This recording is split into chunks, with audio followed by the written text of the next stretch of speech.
okay? Now, athletics is a lonely world, okay? You by yourself, you do your own thing. I hated training. Could not stand going to training. I went to training 2 times a week at my athletics club on the basis that the girls were there. There was girls at training, so I went to training.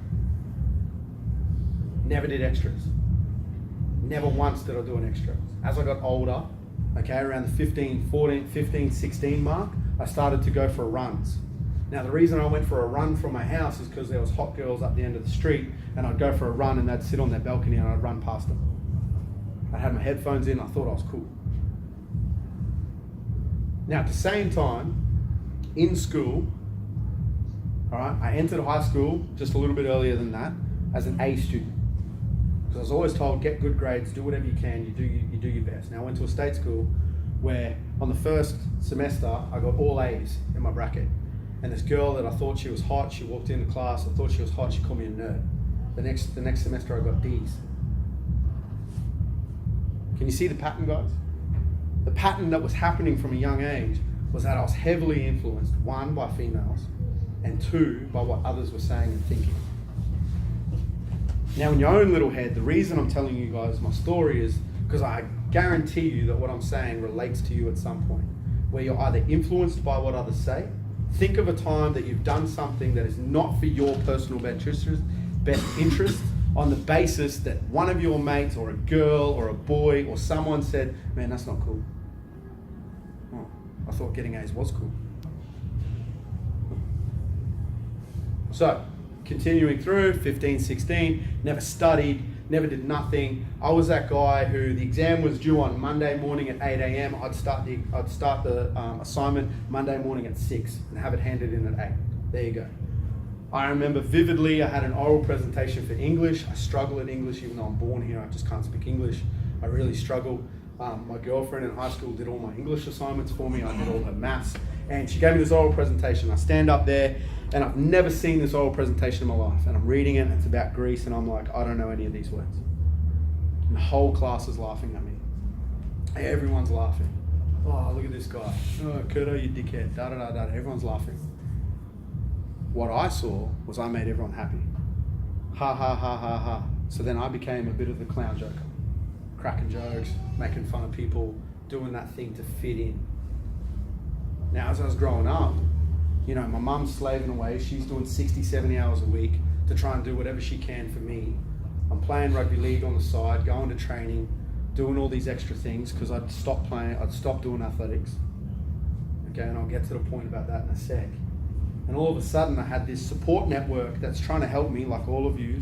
You'll have someone in your background who's trying to help you. But like for me, that wasn't it. I just wanted my peer group to say, Curto, you're cool. You know, I look at that peer group now today. Only one of them I would put, maybe 2, in a successful based category. The others, warehouses, 9-to-5 jobs, do all this other stuff. Not one of those people kicked on for footy. Not one of those people did anything like that. All the girls fell pregnant straight out of school. Like, you know what I mean? Like nothing happened. You know, but at that time, my sphere of influence, I was like, man, these guys are the best. These are my friends. The 40 people that went to Sandgate High. I thought that was important.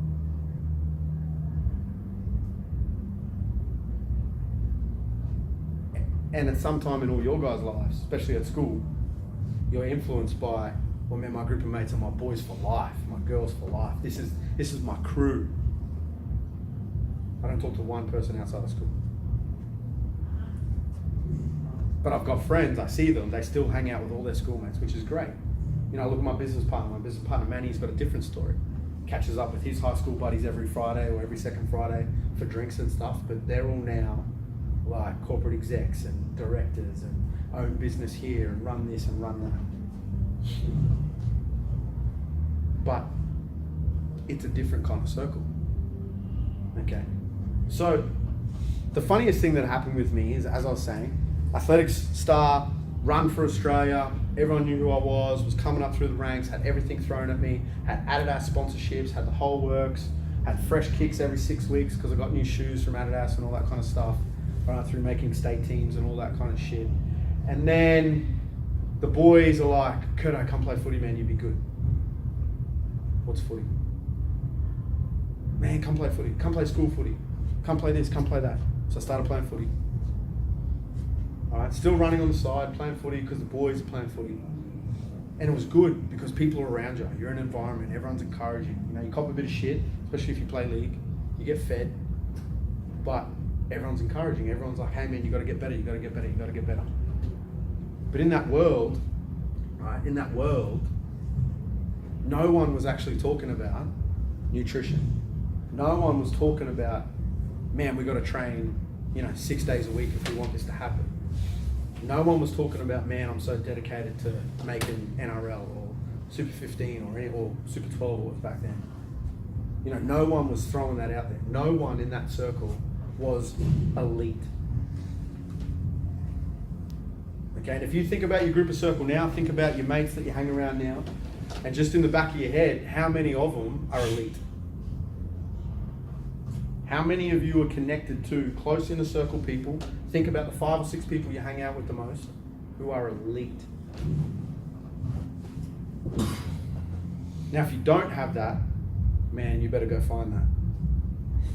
Because you will end up where your close circle is. If your close circle, smoke, drink, party, do this, do that, then you're gonna smoke, drink, party, do this, do that. You can think your whole life, oh man, I'm different. I won't end up like that. It'll only take one real bad thing to happen in your life for you to end up like that. Because that's where you find your solace. Now guys, the point of that story, I'm not going to go into what happened outside of school, that's outside of this PG kind of environment, even though I'm swearing a bit, is the fact of being influenced by your situation. I had a full athletics career ahead of me. Was going to be in the Olympics. Was touted to run in the Olympics at Beijing. All right? Was going to be this person, had broken Australian records, was killing it. Even as a midget, I was a hurdler, which is weird. Okay? Really weird. But I was super quick. Okay? When I went to footy, I started making all the rep sides. Because all the teams would do was put me on the wing and they'd just sit there and kick, and I'd fly along the sideline and pick up the ball and score in the corner. And I used to get abused. I'm like, what's going on? I scored. And they're like, man, no one's around you. Why don't you score into the post? I was literally that guy. No one around me and I'd score in the corner. Because I didn't understand. And then just score and score and score and make all these rep sides and not understand what's going on. No one was sitting there going, hey man, like, you could actually be good if you did this. And I've played with guys who played Super 15, played NRL and all that kind of stuff. And not one of them has actually gone on to a big career. On the basis that all I remember as a youth, all we ever talked about in those rep sites, all we ever talked about in those kind of environments was what girls we got on the weekend, who's going to what party, okay, whose brother does what, or who's got what kind of money coming. This is 15, 16. We were in all the rep sites, but nothing kicked on. Who here's made rep sides and stuff? Everyone's basically made rep sides. Kind of kicked on a little bit. Sweet. Made some kind of team, some kind of thing. Who here's been in a rep side where all they do is talk about girls or boys or, shit that does not relate to being elite? Cool. So would that rep side really be a good environment? Like, I'm not saying don't make the rep side. Don't get me wrong. Bad environment and they're not winning too, or they're winning? Well, it depends on if they win or not. Mate, we won everything because we had the most star-studded age group side.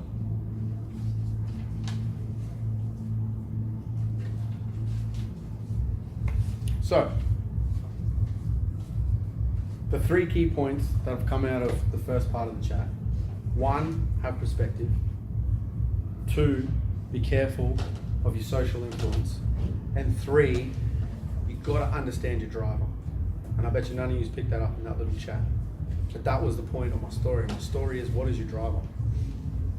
So I want you all to kind of think about it at the moment. I get you to write it down, but only a few who's bought pen and paper. Did that? Please. 1, was your perspective in your situation. 2 was your influence, your social influence, and 3 was what is your driver. Okay, if you guys are pulling out your phones to write it down, you got 30 seconds before I want your phones away. Guys, you can at the end, we are recording this, so if you want the video file, I'll give you the video file so you can watch it back. I'm also recording on audio. I can give you the audio file if you want. So, does anyone know what a driver is? We've got about 10 minutes left and then we're downstairs. What's a driver? Why you do it? Oh, talking golf now. Nah. Why you do it? Oh, yeah. Why you do it? Yeah. Why you do what? Play sport, do everything. Cool. What's your driver? Exactly what he said. Just what causes you. Not what is the driver, what is your driver? Just passion for rugby. Passion for rugby. Yeah. Cool. We're going to go around, by the way, boys. What's your driver?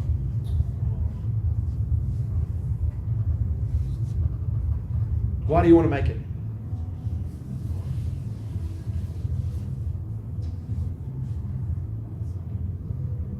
Don't know. Family, money, fame, passion. Yep. Could be an avenue to support the family. It's good. Probably because I've always wanted to since I was really young. So Yep. Wanted what? to be a professional footy player. Yeah. Cool. So it's still want to do that. Sweet. Sugar? It's just one of the only things that I wake up every morning and always think about. So your driver is because you think about it all the time. No, it's because is that I remember. It's your driver. it's desire. Desire. What's your desire? To be successful. And that's measured by footy. When I look up things that I always just never. It's an obsession. Okay. Tassie? It's for my family, mate. That's your Try- driver? Yeah, to try and be successful. So my parents don't have to work anymore. Stuff like that. My sister doesn't have to work. Cool. Yeah, someone needs money. Sweet. So, Wilson? To be the best and better than my dad. You want to be better than your dad? I like that one, man. That's honest. Cool. JP? Fame, get to my mates play, like want to get to the same level as my friends play. Yep. So that's your driver. Yeah, Cool. I want to get to their level. Check it. It's passion. Just love it, eh? Cover. Recovery. Cover. Samuel? Yeah, it's passion. You? Maybe what people have said in the past, like you're not good enough for like something, like talking smack, but like, It's a good driver. yeah. Sweet. Did you? Visa? Yeah, visa. No, it's not really a visa. That's the main reason I moved over here to play footy and obviously become part of the women's rugby success and obviously with the Super W to be part of women's rugby history, I guess. And Pretty big thing, eh? contribute something like, you know, obviously like next generation, like I'm getting old to be paid and play footy, but if we play good footy, the next generation is going to be paid. So 100%. yeah, I just have to focus on playing good footy. It's cool. All right. So, we'll do this openly. We're not judging anyone here. I don't want anyone to feel judged at all or anything like that. And if you've got personal issues or whatever, man, you can step out at any time. Who would die for their desire? So your desire to make it in professional sport, who would sit there and go, I have an option to jump off a cliff and have the opportunity to pursue it, or nah, man, like, nah, I'm not going to risk that. Like who would risk everything for their desire to play footy? Ooh, don't know, maybe. There's no right or wrong answer here, guys. There's no right or wrong answer.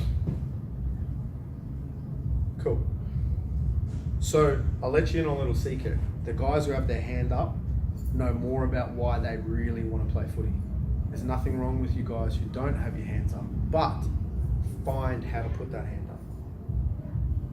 What you've just told me, in my honest way of putting it, is you just lied. Now you might not think you lied because I was just honest. Now that it's not lying to me, you're lying to yourself. Okay, you don't know why you want something so bad. So when it actually gets really tough, when you have to put it all on the line, you're going to question yourself. The second you question yourself, you ain't going in the right direction. So passion and things like that, fantastic things to have. You have to have passion for the game or else you're going to go out the back window. But is it enough? You know, we spoke, Tussie talked about family. Well, man, I don't want my parents to have to work anymore. I want to buy them a house. I want my sister to live well and stuff like that. Cool. So why can you, next time you miss a session, like you look in the mirror and go, man, I've just put another 6 months of my mum and dad working. That's what we're talking about. When it gets hard and you've got to be up at 4 a.m. to be at the gym by 5 so you can get that 45-minute session in before you have to be at school or at this or there or wherever you've got to go. When you've got to work off 6 hours a day sleep 5 days a week so that you can sleep on a Sunday afternoon and catch up on your sleep and invest yourself because you're putting in 2 hours a day every day into training. Not physical, doesn't have to be physical, but you could be meditating, you could be doing anything, you could be catching up with mentors, coaches. When you're that level of commitment, that's when your desire is something that you'll actually die for. And that, using Shul's word, becomes an obsession. When you're obsessed with something, you will find a way to make it happen. Now that ability and absorption into that goal doesn't have to be footy, guys. I know we're talking footy here and that's what we're talking about, but it's the vehicle that we're using. That could be the same thing with your faith, the same thing with a business, the same thing with a relationship. You know, when you wake up every day and you think, man, I just got to make my girlfriend smile today, that's my whole job. You'll treat her different, you'll act different. When you wake up, first thing comes into your head is, man, I want to make my mum smile today. Are you going to sleep in and make her call out your name and, la la la, breakfast ready? No, you're going to get up and make her breakfast. You know what I mean? Because that's your driver. Your driver is to make her smile first thing every morning. You want to make your dad proud. You want your dad to come up to you and say, man, son, I'm proud of you. Daughter, I'm proud of you. Whatever you may be, I'm proud of you. We've got to say that these days. To have that recognition from your old man or from someone who you respect highly, to have them say, man, I'm proud of you. What is that going to take? And that's when you start uncovering what we talk about at Iconz as the secret sauce. That's when training 5 days a week, 2 times a day, 2 hours each session doesn't become an issue. It becomes a necessity. And I don't mean training. I use the word training very, very loosely in that term, guys. Please don't think that I'm saying you got to be doing hill sprints and you got to be in the gym every day and stuff like that. There's nothing wrong with sitting back and watching All Blacks win some footy games because they're the best team to watch the game, or watching Melbourne Storm because they play such a complete game. I'm a Wallabies fan, by the way, but I just love the way the All Blacks play. Like, do you know what I mean, guys? That's like spending an hour on YouTube watching drills about passing because your pass is terrible. Or finding a way to communicate to your coach and go, Coach, I've noticed that my right to left pass is pretty poor. Do you have any tips for me? Can I grab 5 minutes of your time to show me some passing drills? Or do you know who I can talk to get this done? I really want to improve my pass. You know, talking to, one of your teammates, Shug, man, I missed 4 tackles on the weekend, bro. What have I got to do, man? I make them all in training, but I miss them on the game. What have I got to do? Like, does that make sense, guys? Like, this is what we talk about at Iconz. This is what we dive into. You got to know your why. Your why has to be bigger, not only than whatever's going to be thrown at you, but bigger than the guy who's next to you. Me and Tussie, let's say we're both number 8s. If my why ain't bigger than his, I might as well go play 2s. Because he's going to work harder. He's going to hit me harder in training. He's going to run further. He ain't going to give up, and he's going to keep pushing. If he gets a niggle in his ankle, he's going to be rehabbing it 24/7. He's not going to wait around. Like, if there's one thing that I've tried to unravel with you guys tonight and kind of unlock before we just go and do something completely different in the gym, okay, is that I guarantee you all want to be the best or get better. You all said it. I just want to learn something. I want to get better. I want to do my best. Da-da-da-da. Fucking bullshit, man. Fucking bullshit. Find your why and figure out what gives you goosebumps to want to do something. Why do you want to play footy? And if it's for the love of the game, which is one of the most purest, the most beautiful things you can have, then any time that you're within a vicinity of anyone who's even wearing a football jersey, you better get excited. You know, oh, see a footy jersey, that's a rugby guy. It's cool. I love that game. You know what I mean, guys? Like, you have to find it. If you don't find it, you're going to go through your whole career. You're going to play. Who cares if you play first 15? It only matters at school. You're going to get out of school, or you play ones or twos or whatever you play at school. You're going to get out of school. You're going to play footy for about 5 or 6 years. And then it's going to be dependent on your friendships that you establish in that first 2 years of outside of school footy on whether or not you keep playing footy or not. Because if you have bad relationships in those teams, if you get bullied or picked on or whatever, something might happen, you're not playing anymore. Because it's not worth it. Who here has made an excuse not to go to training? Is that a hand up on the side of the head? Yeah. Yes, sweet. Cool. Why? And why was it strong? Huh? My desire and why were I strong? Cool. Everyone agree with that? Yeah. Anyone got something else? I'm going to get some information out of you this weekend. I want to pull it out of you. Guys, you're giving me absolutely nothing. You're making me struggle. I'm fishing, boys. I'm fishing. Yeah, I know you gave me something. But Broken like, body. huh? Broken body. Broken body. So is there physically nothing you could have done? Did you do the best decision to not go to... Yeah, I did the rehab instead, but I didn't go to team training. Yep. So I was kind of training, so maybe not. Yeah. Cool. So found an alternative. Found a win, yeah? Are you looking to ask a question or? Oh, like just saying don't feel well, but like at school you weren't feeling well, but you didn't show it, and so you like messed around with your mates, but you didn't feel well enough to go to training, so you made up an excuse like you're at work. So Who's done that? Who's made up an excuse? Something that wasn't fully legitimate? Yeah? Never? I don't know. Don't know? Not this year. Who's made something, not this year, but ever? I said the word I ever. don't know. Who's ever made something bigger than what it really is? Probably big. Yep. Cool. So what that is, guys, is inside you, there's two heroes. Well, there's a hero and a villain. Okay, the villain's the person who says, man, you're sick, just take the day off. Man, you got to go with your family, just do this. You know, like, I'll dive into this for a little bit. Family is one of the, yeah, I would put it there next to like utilities.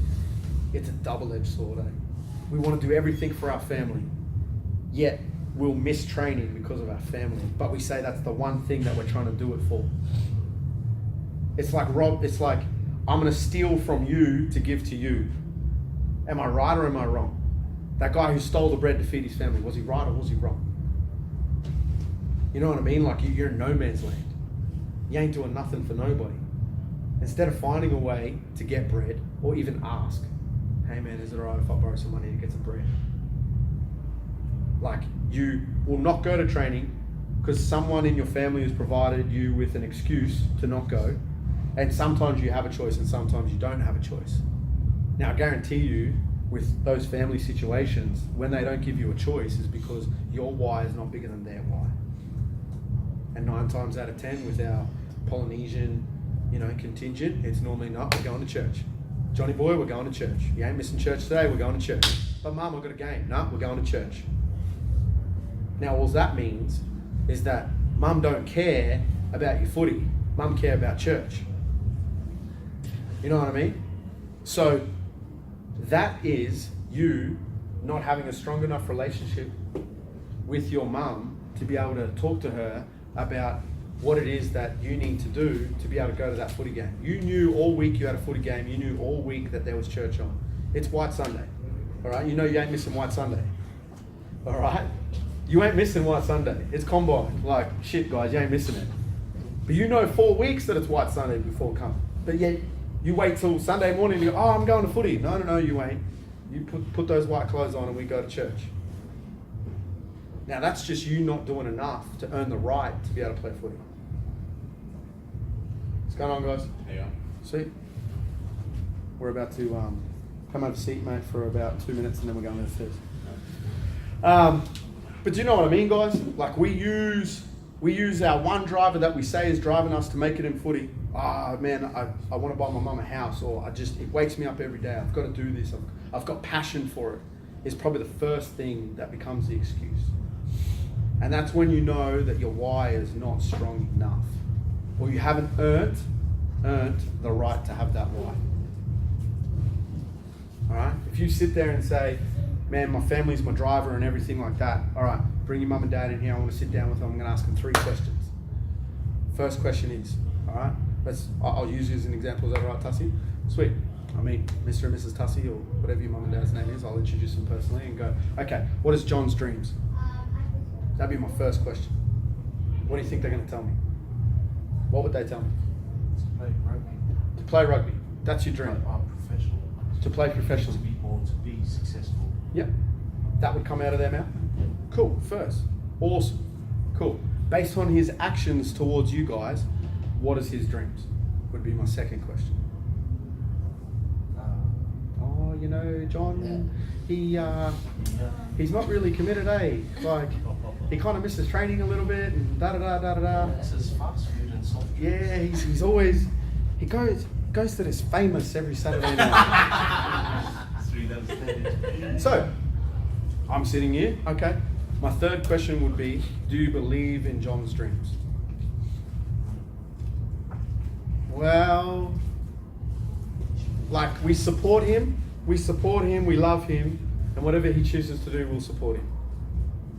Alright? In my world, that's a fucking no.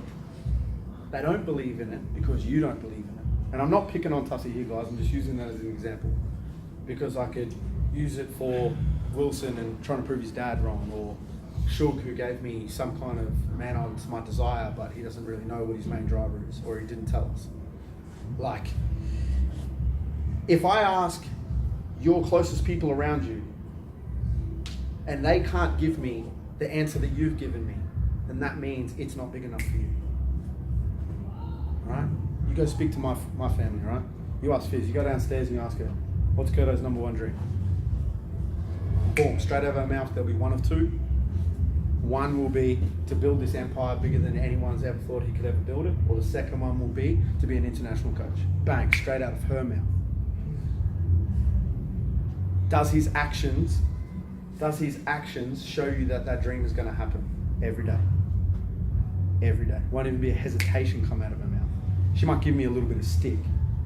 You know, she picks on me a fair bit. It's a Tongan in her, you know. And then the third one is, do you believe in his dream? She'll say 100%. Now that's me since 2009 going on a mission where nothing stops me from getting to where I want to go. Now there's been times where I've wavered. I've done some dumb shit, done some bad things, okay, where I probably showed her that my dream wasn't worth this, and she's questioned me. Why are we even doing this? Why are we doing that? Why are we doing this? Anytime I get questioned about my dream, it means that I haven't shown them that it means more to me than anything in the world.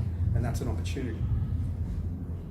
So, what I'm saying here, guys, we talked about perception. We talked about, whoa, hard work. What is hard work? We all identified what that is. Then we spoke about, what was the second thing? You wrote it down? Influence. Social influence. Social influence, cool. And we spoke about social influence. How, you know, my best mates go to Famous every Saturday, so I'm going to go to Famous. I'm best friends with the DJ, so I get him for free and drinks, so I'll go there. I hang out with the guys who play First 15 and they go to parties every Saturday night, so I'm going to go to a party. Or I go to church every Sunday, but I hang around the dudes who sit at the back and sit on their phone and play games and are half asleep the whole time. Yeah, because they've come from Famous, or, you know what I mean? Like, Is that a club? yeah. You'll get there one day, though. And now I'm talking about your why and your desire. And on Sunday, you're going to get the opportunity to hear from, we've got a guest speaker coming in, Dallin. He's an ex-professional footballer. He's played for the Reds. He's played professionally in Japan. He's now an agent. So he's both ends of the spectrum. He's going to talk about his story, and he's going to talk about what he sees, what it takes to actually make it. All right? Yep. Yeah, I'm with you. Yeah. Okay. Then we've got the ability to get access to a professional psychologist who's going to talk to you about what it actually is, this social connection thing. What makes you do what you do? Why do you go to training and hang around the guys who necessarily aren't pushing you in the right direction? All right. Do you talk to, if you know you're unfit, do you stand next to the guy who's the fittest in the team and try and keep up with him as much as possible? Or do you stand next to the other unfit guys and go, oh, I'm just going to jog with these guys because it makes me feel good that I'm actually with somebody? My defense isn't the best, but I'm going to stand with this group because I know that I can tackle this guy rather than have the biggest guy come at me all day long and learn how to defend. So what is that social interaction? You know, I'm a full white guy. I've grown up around Islanders. And the funniest thing I ever see is you go to a footy team and you'll have the Islanders. You'll probably have a couple of Indigenous kids. And then you'll have the white fellas. And there'll always be that one white guy in the middle of all the Islanders. All right, the funny guy. He's always the joker. All right. The joke's on him. Well, the joke's on him, yeah. And unless he's with their cousins. Then the joke's on them. And then, like, you'll see it in every footy team. Like, why?